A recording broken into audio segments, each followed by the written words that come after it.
चलिए, जय हिंद स्टूडेंट। जैसे कि सहकारिता विभाग की वैकेंसी आ चुकी है, ये व्यापम में जब अपडेट हुआ तब मैं इसका वीडियो आप लोगों के लिए शूट कर रहा हूं बच्चों। 400 प्लस पोस्ट है ना। योग्यता सिलेबस क्या पीजीडीसीए कंपलसरी कर दिया है या डीसीए से काम चल जाएगा, इस वीडियो में पूरा देखेंगे ताकि आप समझ सको कि तैयारी करनी कैसी है। अगर आप इस चैनल में नए हो तो लाल कलर का बटन दबा के हमारे साथ जुड़ जाना, क्योंकि इसमें मैं यूट्यूब पे क्लासेस लाने वाला हूं बच्चों। ठीक है, अब देखो जैसे कि आपके स्क्रीन पे आ रहा होगा, ये व्यापम के वेबसाइट में अपडेट हुआ है, आप जाके देख सकते हो। पर पहले सुन लेना कुछ ऐसी बातें जो मैं समझाता हूं।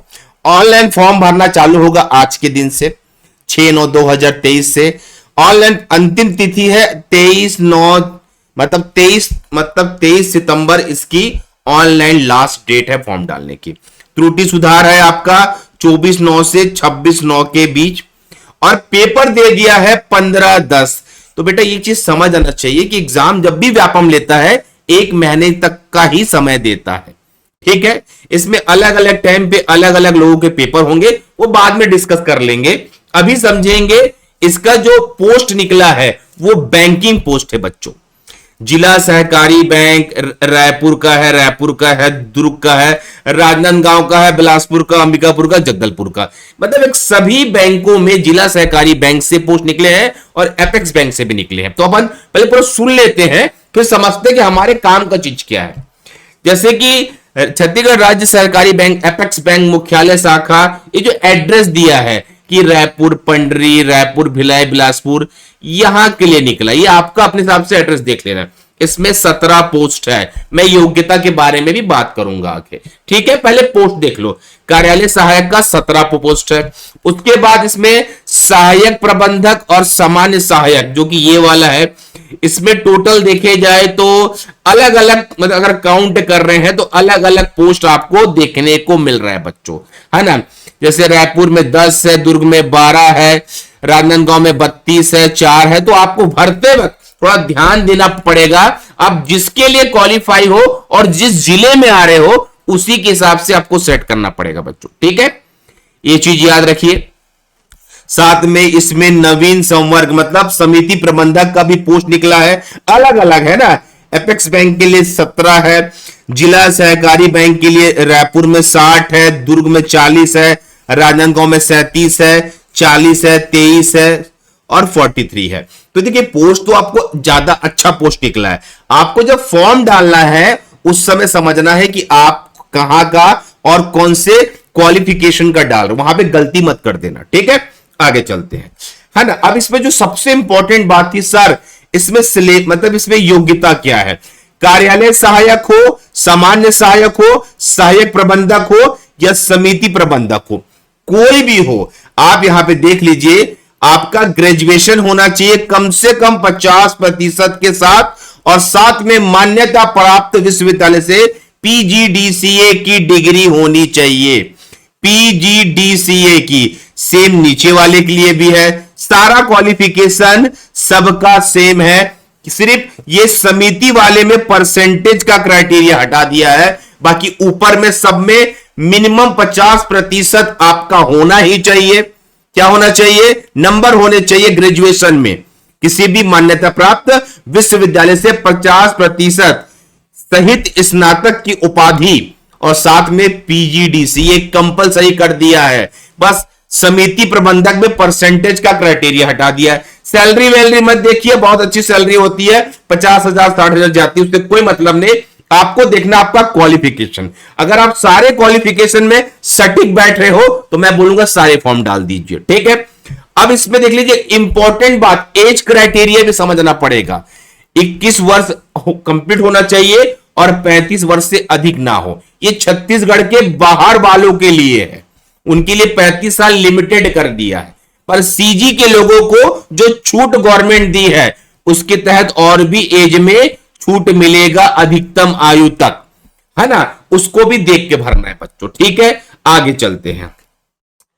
अब देखिए सबसे इंपॉर्टेंट है, इसकी संयुक्त परीक्षा होगी, ऐसे अलग अलग नहीं होगी, सीधी भर्ती की संयुक्त परीक्षा आयोजित की जाएगी। मेन है लिखित परीक्षा में 2 भाग है, एक है भाग 1, एक है भाग 2। भाग 1 में छत्तीसगढ़ का सामान्य अध्ययन और छत्तीसगढ़ की भाषा आएगी। भाग 2 में सहकारिता, जितना भी बैंकिंग के टर्म्स कॉमर्स से रिलेटेड होते हैं उसके सवाल आएंगे, सामान्य अध्ययन आएंगे, गणित आएगा, रीजनिंग आएगा, हिंदी आएगा, इंग्लिश आएगा और कंप्यूटर के सारे सवाल आएंगे बच्चों।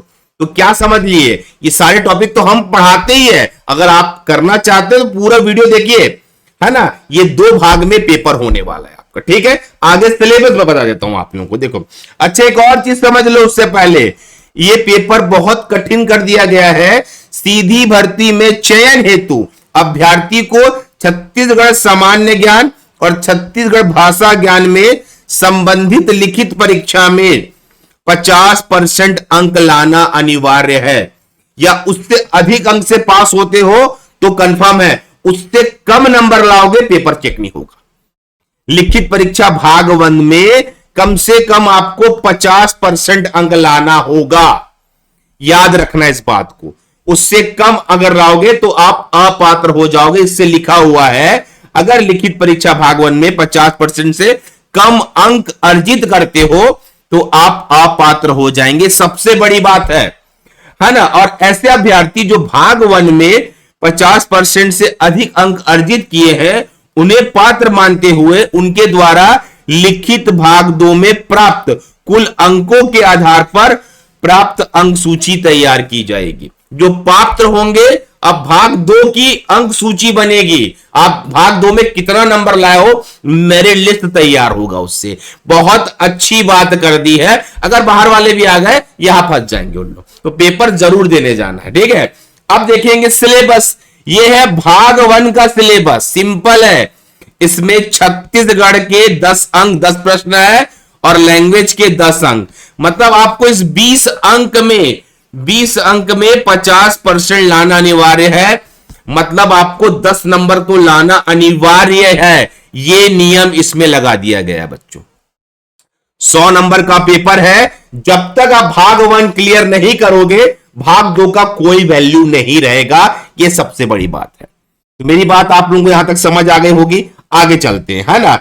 अब इसके बाद भाग 2 आता है, ये 25 अंक है सहकारिता के, जो कि सबसे बड़ा टर्निंग पॉइंट है। जिन्होंने भी कॉमर्स बैकग्राउंड से तैयारी करी है, ये सारे देनदार लेनदार बैलेंस शीट ये सब कुछ हो जाएगा बच्चों।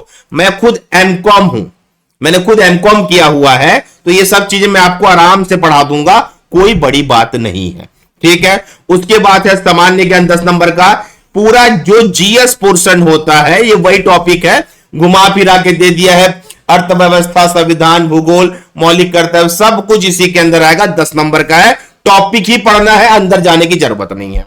उसके बाद है गणित का 10 नंबर, जो कि हम रेगुलर कोर्स करा रहे हैं, गणित का सारे टॉपिक आ जाएंगे, ये सारा टॉपिक है भाई, औसत, जोड़ना, घटाना, रेखा गणित, वर्गमूल, घनमूल, सारे टॉपिक आ जाएंगे बच्चों।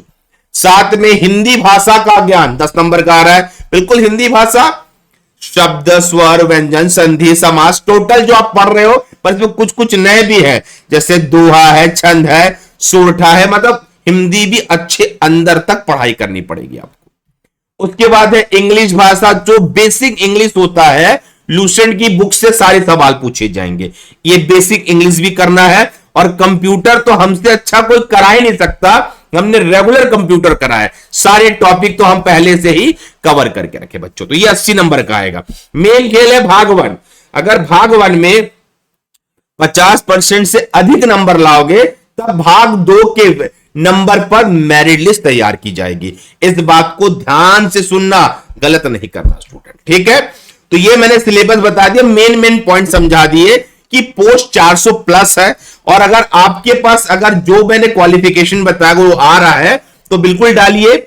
और अगर तैयारी करना है किसी भी मान्यता प्राप्त, मतलब कोई भी डाल सकता है, पर मेन खेल है पीजीडीसीए मेन फंसा रहा है बच्चों, तो इस चीज को सारे बच्चे याद रखेंगे। और याद रखिए भाग 1 जो टॉपिक दिया है उसको ध्यान में रखना है, और भाग 1 में ज्यादा फोकस करना है। ये क्वालिफाइंग पेपर टाइप का हो गया, जिसमें सीजीजीके को अच्छे से पढ़िए, क्योंकि ये पेपर थोड़ा सा हार्ड भी आ सकता है बच्चों। इस पे मैं एक कोर्स लेके आ रहा हूं आज रात को, उसको भी देखिए। और अगर आप इसके लिए क्वालिफाई है, तैयारी कर रहे हैं, तो जरूर उस कोर्स को परचेस करके तैयारी आज से कर दीजिए। आपके पास मात्र एक महीने का समय है बस, ठीक है। अगर मेरी बातें समझ आ गई हो तो बिल्कुल वीडियो को लाइक जरूर करना। कोई सवाल हो गए नीचे कमेंट में चले जाना, लिख देना, उस पर भी वीडियो बना दूंगा मैं। ठीक है बच्चों, तो वैकेंसी आ रही है, बस आप देख लीजिए आपके क्वालिफिकेशन के अनुसार आप कहां पे आ रहे हैं बच्चों। Okay bye, take care student.